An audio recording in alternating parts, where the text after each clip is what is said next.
All right, so let's take a look at your artist statement to start off. An American photographer interested in body positive and fine art photography. She has an eye for high contrast and depth of field. So I think that needs to be updated. First, it should be a different sentence, not just a comma there. And she has an eye for high contrast. I think you need to explain why you like that high contrast. And depth of field, do you mean a shallow depth of field? Do you mean a lot of depth of field? What are you talking about there? Then you briefly say that you started your love for photography when you were 9, and then you wanted to change the way the world saw it, different shapes and sizes. So that's good for a bio, but right now we're looking at an artist statement. So what I want you to do is to break this down and really start to expand on this second part, because that's where we're looking at an artist statement. An artist statement is telling us why you're photographing this body of work. So your images are inspired by the self-struggles in watching her mother struggle with insecurities of her facial features. So when you had talked to me about this, it was more about the battle that your mom has daily with her illness. So I think we need to balance that out and figure out exactly what you're wanting to document with these. So why are you photographing your mom? Why is your mom important to these? What about your mom are you photographing? And then is it about body image, or is it about her health struggles? And I think we just need to get a little bit deeper into this, because right now it seems really vague, and what I thought your intent was isn't what's coming through in this artist statement.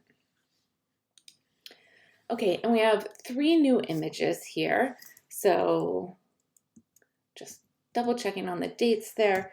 That all looks good. So your first image is that the end of it? Sorry, I just don't want to be cutting anything out. Okay, so your first image is your mom. You're close up. You're just showing her face, really. And then this is her at work. And her at work needs to be more clear. Why are we looking at her at work? How are we supposed to know she's at work? So we have the mask down. So that makes me think she's probably in more intimate spaces and not in public spaces. And then the only thing that made me think this was her workplace was that earpiece that she has. Made me think she might be at work. And then we see the formal chair. But backing up even further to allow us to see where she works and what she's doing, I think would be helpful. Also, for this image, it looks like your focus is in front of her a little bit. It doesn't look like her eyes are totally in focus. That might be, it looks like her nose is in focus, but her eyes don't look in focus. I'm not sure if that's so much a focal issue or if that's a camera shake issue. It is 1/4 of a second, but you do have the flash firing, so the flash should freeze any motion, but you can see her eyes are not as sharp as the end of her nose or even her forehead. And then this looks like this is personal space and she's looking away from you. Again, you're using the flash, and as I keep saying, we really need to figure out why you're using the flash. What is that adding to the images? Beyond high contrast, how is that changing the way we're seeing this? And so we see the back of your mom, and then we look forward and it says, pray about everything, worry about nothing.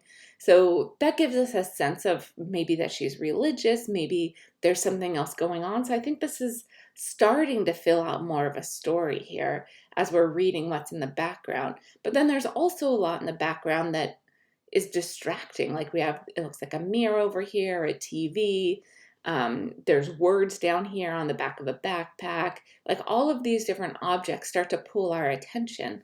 So as you're photographing these, I want you to think of every single aspect that's in the frame is telling a story. So do you want things that are adding to the story in the frame? Is this like bottle of lotion, it looks like, that I'm seeing back here? Is that part of the story? That's what I want you to explore, is how every little aspect of the image is filling out this story for her. And then this image is more just about the expression. It feels less about the place. So as we've talked about in the past, we're going to start filling out this story, it sounds like, and doing that by going to places where she works and then getting a view of what's going on where she's working. Is she around other people? Is she by herself? Is it an office job? Is it a more active job? Like, you really need to get into the depth of what you're showing us here, what this storyline is. That story needs to be built out, and that has to do with every single image you take and every aspect of the image, every item that's in that image. So I really want you to have a clear vision moving into next week of what you're trying to communicate with your work and how you're going to accomplish that. I would encourage you to really start by maybe sketching out your image. Like, you want to show your mom at work. These are the 5 things that are important about her work. And sketch out some images, and they can be really rough sketches, but of what you're going to capture when you go to her place of work, since it's probably very limited the amount of time that you want to spend in any public place right now.